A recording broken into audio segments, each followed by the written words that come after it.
Fala pessoal, Carol na área trazendo mais um vídeo aqui no canal e começando essa segunda-feira com um especial aqui para vocês. Nós teremos aqui no canal essa semana vídeos todos os dias. Sim, vocês me pediram muito isso nos comentários. Carol, faz mais um especial igual aquele dos 50 mil inscritos que eu postei vídeo de segunda a sexta, o que é diferente, já que vocês sabem que eu só posto vídeo segunda, quarta e sexta. Então eu pensei aqui, separei para vocês uns casos especiais de Halloween.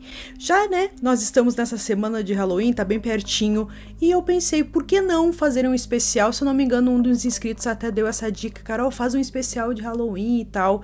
Então, hoje nós iniciamos o nosso especial com 5 vídeos especiais nessa semana. Posso dizer para vocês que mais da metade serão de casos criminais, casos misteriosos, desaparecimentos que aconteceram no dia 30 de outubro, 31, dia 1º de novembro, tudo pertinho do Halloween. Então esse especial não é só de Halloween, mas também é um especial pelos nossos 80 mil inscritos. É uma marca muito importante aqui do canal, fico muito feliz com essa quantidade muito grande de inscritos que o canal conseguiu esse ano. Então é um especial para todo mundo que acompanha o canal, que comenta, que vai lá no Instagram, conversa comigo. Então essa semana é um especial em dose dupla, a gente pode dizer. Comentando um pouquinho sobre o caso de hoje, ele aconteceu no ano de 2010 nos Estados Unidos, no dia do Halloween.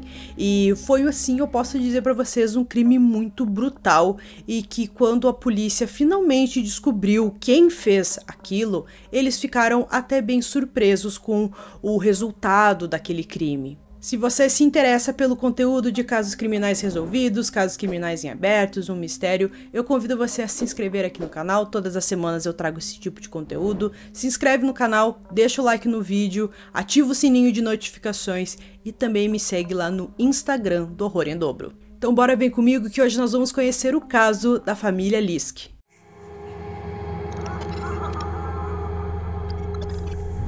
No dia 31 de outubro de 2010, Davon Griffin, de 16 anos, voltou para sua casa em Sandusky, localizada em Ohio, depois de passar a manhã na igreja, onde ele tinha uma apresentação.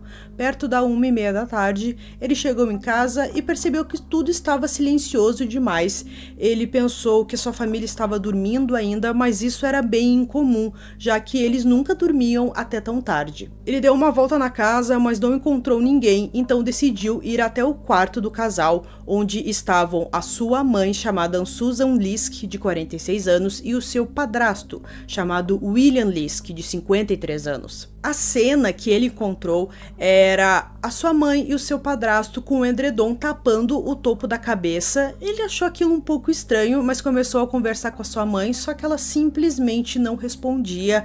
Ele até cutucou ela, ele viu que a perna dela estava para fora do edredom. Então ele cutucou, deu uma batidinha na perna, falou com a mãe, mas ninguém respondia e ele achou aquilo tudo muito estranho. Então ele resolveu tirar o edredom de suas cabeças e quando ele fez isso, ele viu que os dois estavam deitados numa poça enorme de sangue. Ele tomou um susto muito grande, mas ele lembrou que era Halloween e pensou, bom, talvez é apenas uma pegadinha, eles estão brincando comigo, mas depois ele se deu conta de que aquilo não era uma brincadeira, então ele saiu correndo da casa, ligou para sua tia, avisou o que aconteceu, que com certeza alguém fez aquilo com a família, porque não fazia muito sentido tudo aquilo. Ele ligou para a tia, falou que estava muito desesperado, a tia logo foi de encontro a ele e ela ligou para a polícia para contar o que aconteceu. A tia disse que ligou para a família de manhã porque o Derek, o irmão do Davon, não apareceu para trabalhar com ela, ninguém atendeu o telefone e ela achou aquilo muito estranho. Os vizinhos também relataram que um dos veículos da família estava faltando.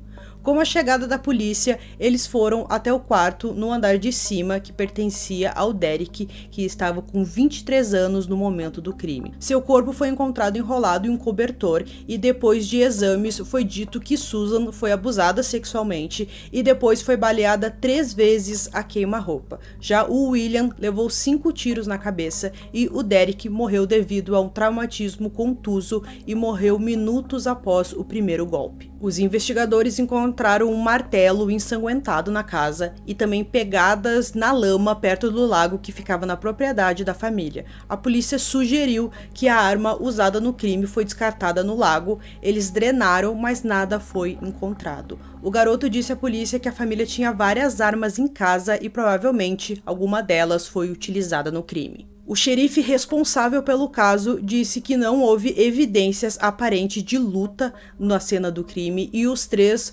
corpos foram encontrados em suas camas. Então, provavelmente, a pessoa que fez aquilo era um conhecido da família.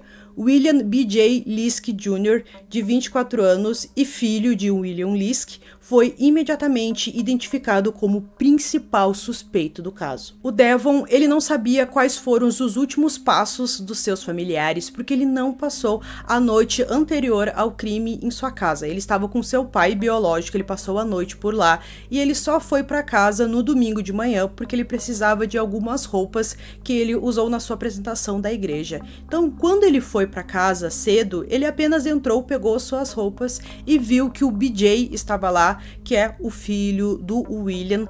Então a gente vai chamar ele de BJ para não confundir com o William, já que os dois tinham o mesmo nome. O BJ trocou algumas palavras com o Devon, ele perguntou aonde o Devon ia, se ele ia demorar, e o Devon achou aquilo estranho porque o BJ nunca se importava com nada e naquele momento ele fez aquelas perguntas, mas para o Devon, depois que ele descobriu a cena do crime mais tarde, ele não pensou que o BJ podia ser o responsável por aquilo. Olhando os registros de BJ, ele era um jovem com muitos problemas. Em 2002, seu pai pediu ajuda às autoridades porque ele ameaçou se machucar. E na época ele estava com 16 anos e estava em prisão domiciliar quando os policiais chegaram na casa e ele atacou os policiais. Em outubro de 2004, BJ brigou com a sua madrasta e bateu com força no seu peito. Ele foi acusado de agressão criminosa e roubo 2 meses depois, após roubar as chaves do carro de Susan, a sua madrasta, e bater nela com uma caneca de café. As acusações foram retiradas porque ele foi considerado incompetente demais para ser julgado. Houve pelo menos 3 encontros registrados com a polícia depois que o BJ foi transferido para um lar para pacientes com problemas de saúde mental em Sandusky, incluindo uma briga física entre ele e o seu pai. BJ também foi expulso de casa pelo próprio pai quando estava com 18 anos porque ele tentou atacar novamente a sua madrasta.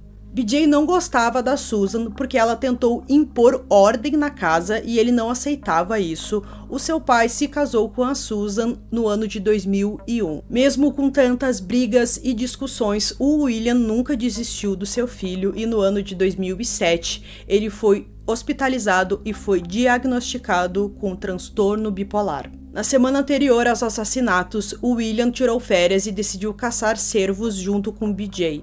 Eles voltaram para casa de viagem menos de 24 horas antes dos assassinatos acontecerem. Os vizinhos já estavam cansados do BJ por causa do seu comportamento e muitas vezes suspeitavam que ele matava e torturava animais de estimação da vizinhança, e um dos vizinhos até conversou com o William se ele não tinha medo do BJ fazer algo contra a sua família, mas o William parecia muito calmo e tinha certeza de que o BJ jamais faria algo ruim para sua família. Depois de voltarem da viagem de caça, o William e o BJ, eles se reuniram com alguns amigos para tomar cerveja. O Derek Griffin não estava em casa naquele momento, porque ele e o BJ não se davam muito bem. O William permitiu que o BJ passasse a noite na casa, já que os dois estavam bebendo, eles estavam um pouco bêbados e não achou seguro pegar viagem para levar seu filho até a clínica de recuperação, então o BJ dormiu no sofá da casa da família Lisk. Michelle Gordell, uma vizinha de William e Susan, disse aos investigadores que ouviu o que parecia ser tiros por volta das 6h30 da manhã do dia 31 de outubro.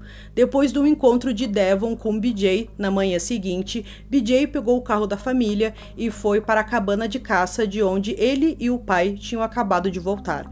Ele estava lá menos de 1 hora antes que os policiais chegassem para prendê-lo como principal suspeito do caso. A cabana da família estava localizada a mais ou menos 270 quilômetros de onde eles moravam e de onde aconteceram os crimes. Durante o seu julgamento no ano de 2011, BJ, sem derramar uma lágrima, disse que amava muito seu pai e que não conseguia explicar o porquê ele os matou. Em suas palavras, ele disse: "Eu amava muito meu pai e fico muito enjoado toda vez que penso no que fiz. Não consigo explicar por que tudo isso aconteceu, mas acho que acima de tudo tem a ver com a minha doença mental." Ele também fez algumas referências a Satanás e disse que ele trabalha para destruir as almas dos humanos. O juiz do caso, que no mês anterior ao julgamento aceitou as confissões de culpa do BJ Lisk por 3 acusações de homicídio qualificado, o condenou à prisão perpétua sem a possibilidade de liberdade condicional pelas 3 mortes. Promotores e advogados de defesa concordaram em recomendar que o BJ passasse o resto da sua vida na prisão. Em troca de confissão de culpa em 3 das 6 acusações de homicídio qualificado que ele enfrentou, o tribunal rejeitou especificações que poderiam ser resultado na condenação de BJ à morte. O promotor do condado de Ottawa disse depois que existiam evidências físicas mais do que suficiente para condenar o BJ à morte, mas devido à sua pouca idade e ao histórico relativamente longo de doenças mentais, a pena foi ajustada para prisão perpétua. O advogado de defesa do BJ disse que ele foi declarado legalmente são, mas claramente ele estava mentalmente doente.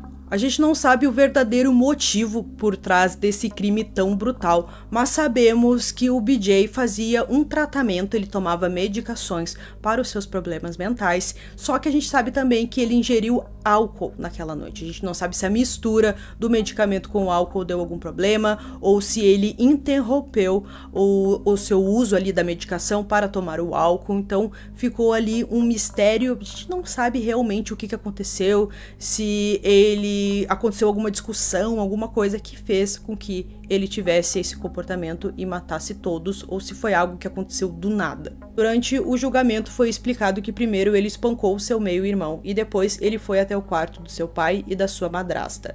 Os assassinatos ocorreram entre o fim da noite do dia 30 e as horas iniciais do dia 31, e uma declaração lida no tribunal pela defensora da vítima, a irmã de Susan Lisk, chamada Laurie Morse, diz que a sua família só queria saber o motivo pelo qual, até hoje, nós não sabemos qual foi, o que levou ele a cometer esse assassinato. No dia 31 de março de 2015, William Lisk Jr. tirou a própria vida em sua cela. No momento, ele estava com 29 anos. Ele cumpria sua pena no Ross Correction Institution, em Ohio.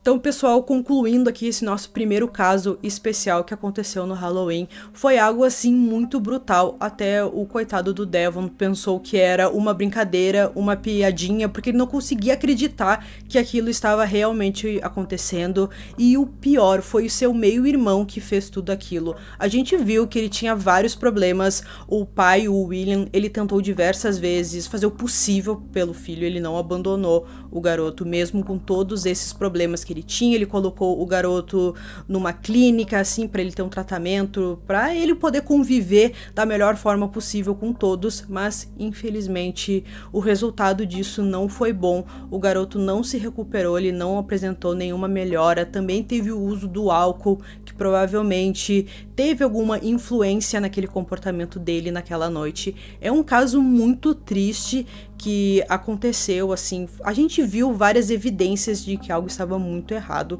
durante todos os anos ali, principalmente com a Susan. Parecia que ele tinha muita raiva dela e no fim aconteceu essa tragédia. Não esquece que amanhã tem mais um caso aqui do canal, né? Terça-feira não estamos acostumados a ter vídeos aqui no canal, mas amanhã tem, anota aí para não esquecer. E amanhã nós temos um caso muito misterioso envolvendo ali o Halloween, que aconteceu ali pelos dias 30 de outubro, 31 tenho certeza que vocês vão ficar bem curiosos com esse caso. Então eu espero que vocês tenham gostado desse vídeo. Esse foi mais um vídeo aqui do canal Durmam Bem e até o próximo.